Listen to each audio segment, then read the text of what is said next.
Hello Pisces, thank you for joining me for your monthly forecast for July. This month begins with the Sun in your sister water sign of Cancer. For you, this is about an opportunity to showcase your talents, to embrace the happiest strands of life, whether it's celebrations, getting together with people socially, friends and family. If you have kids, enjoying them. Or if you're someone who has a lot of flair, finding the ways in which you can demonstrate that to other people. But also, the fifth house is very much about us in terms of our individuality. Now, on the other side of the heavens, we've also got the location of Mars in your 12th solar house. Now, this is a more challenging transit, I have to be honest. But more positively, Uranus, the planet of surprises, is in a really bubbly, bright and creative part of your scope, is forging a fantastic angle to Saturn for the whole of this month. So you could find yourself coming together with one friend or group and having some kind of common purpose or long-term plan, which really lifts and excites you, yet at the same time it's unfolding in a really progressive but sustainable way. So it's not a flash in the pan, it's something that can actually work long term. Also, Jupiter, the planet of good fortune, which has been tracking backwards for 4 months in your sector of philosophy, travel, foreign affairs, anything to do with agreements. Well, that goes forwards on the 10th, and on the same day, Venus, the planet of love and affection, moves into your sector of relating. A most wonderful transit which goes on through to the end of the month. And in fact, in the last week of this month, Venus forges a fab angle to Pluto. So if there is someone that you're really sweet on, the last week of July could be a time of big movement, big improvements for you, something that really can get you excited and engaged by life. But of course, the Sun being in your 5th solar house also gives you the opportunity to be energized too. So it's all good stuff. Now, Mercury and Venus initially this month, in the case of Venus, are in your 6th solar house. But Mercury here is good because it's it co-rules both Virgo and Gemini. And Gemini is very much to do with detail. So in this Virgo is very much to do with detail. So in this location, if there are things you really need to pick over, it could be helpful to you. It's just that someone else may have a completely different opinion from the 3rd through to the 7th. So just stay conscious as Mercury goes opposite with Mars. I think you could be quite restless across those days. Try not to do too much. You could get a headache, migraine, feel a bit irritable. Give yourself time to chill out, do something much more relaxing and fun. Now, week 2 of this month is, however, much more dramatic because the Sun goes into an opposition with Pluto.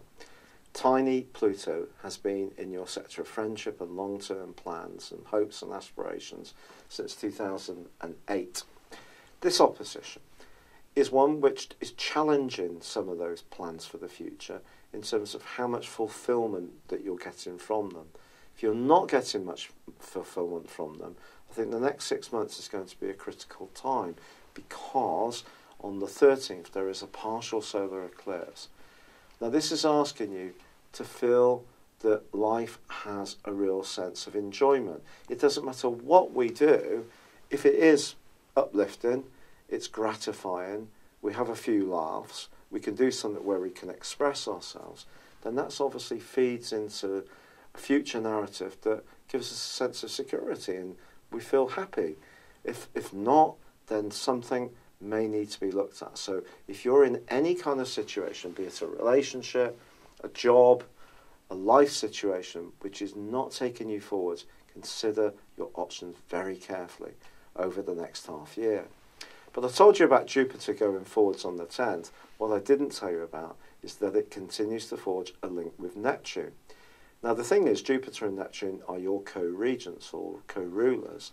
So having the two together is very, very sweet. So a connection with someone who loves travel, foreign culture, even thinking about property overseas, or going off on an expedition, or learning a foreign language, or in some way having contact with people from overseas. Perhaps you're going to import something. If you've got a business, then these can all be actually very exciting possibilities for you. The 23rd, however, sees the Sun move into that practical location that Mercury's already in, and it's going to reinforce Mercury for a couple of days. Then Mercury goes into retrograde. All sorts of little details will need the most careful marshalling in the last phase of this month because of this. Now, you probably are very well aware of Mercury retrograde. It's not that we can stop it having an impact, but what we can do is reduce its impact by being very meticulous in how we manage things. So if you are someone who tends to be a bit laid back, a bit easygoing about office work, organising your paperwork, I know I am, then this is a time to be looking through bank statements, checking there's no overpayments, checking there's no little niggles around the detail of things that are so important. If you have any appointments, especially medical appointments at the end of this month, then make sure that you're just keeping up to abreast of when they are and the arrangements of how to get there. Ring up and double check. Things could get cancelled at the last minute, unfortunately, too. That's just part of what happens when this occurs. However, in the last 10 days of this month, we also have a really quite tasty, but not necessarily easy aspect. A right angle between Uranus and Mars. Now, this occurred for 2 weeks in these zodiac signs in May. And it may be that you do start to feel much more restless as this month draws to a close, particularly as that there is a lunar eclipse on the 28th, which combines with Mars. Stuff that's been boiling around in the background, it could be old hurts, old angers, old traumas, old emotional wounds, stuff that you may have thought you visited and meditated on or worked on through your own personal development.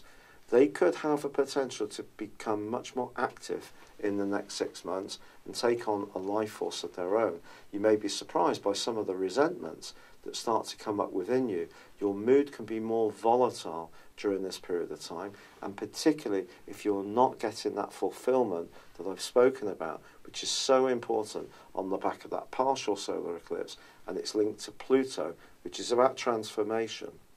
So it's about your connections, I feel, towards the end of this month. It's important to connect to people you really trust.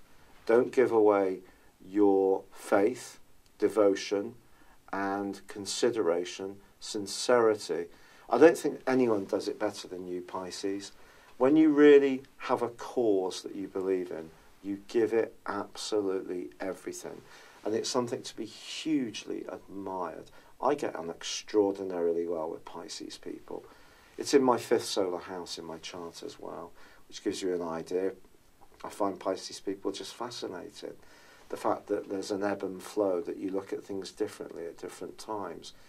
But this tendency to keep going and investing in situations that sometimes can be lost causes is something you need to be very conscious of in the last 6 months of this year, because you could run yourself down a little bit.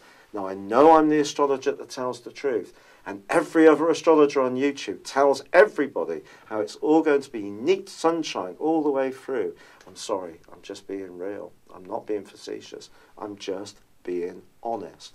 So use your compassion, use your staunchness and devotion to the people who deserve it, and it will come back to you tenfold.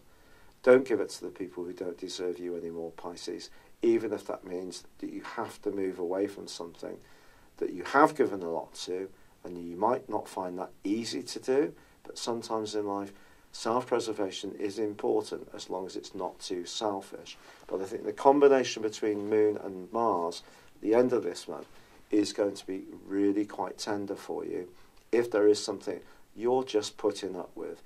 Don't put up with it forevermore. Find a way to recognise your own needs. It could be around a romance, it could be around a circle of friends, it could be around one friend. It doesn't matter what it is, but if something isn't working in the politics of you feeding your pleasures and enjoyments in life is always blocked or has to be deferred to someone else's higher will, then that is something, do grapple with it. Because if you do, the angle between Venus and Pluto in the last week of this month is absolutely glorious.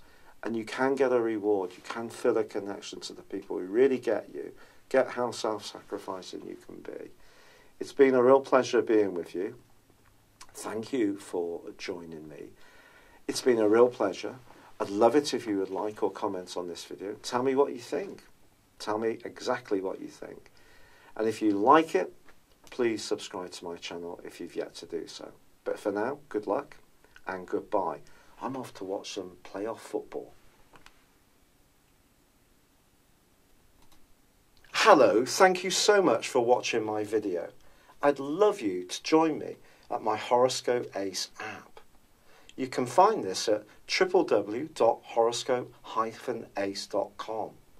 You can use it through Android, iOS, Apple or Facebook. Check out your ascendant or your moon sign or download your free birth chart. There's all your favourite videos, plus there are daily, weekly, monthly and yearly horoscopes for general, love, Chinese and Indian astrology. If your passion is tarot, there's my brilliant 3-card money or love tarot readings too. And it's all there at www.horoscope-ace.com. Thank you.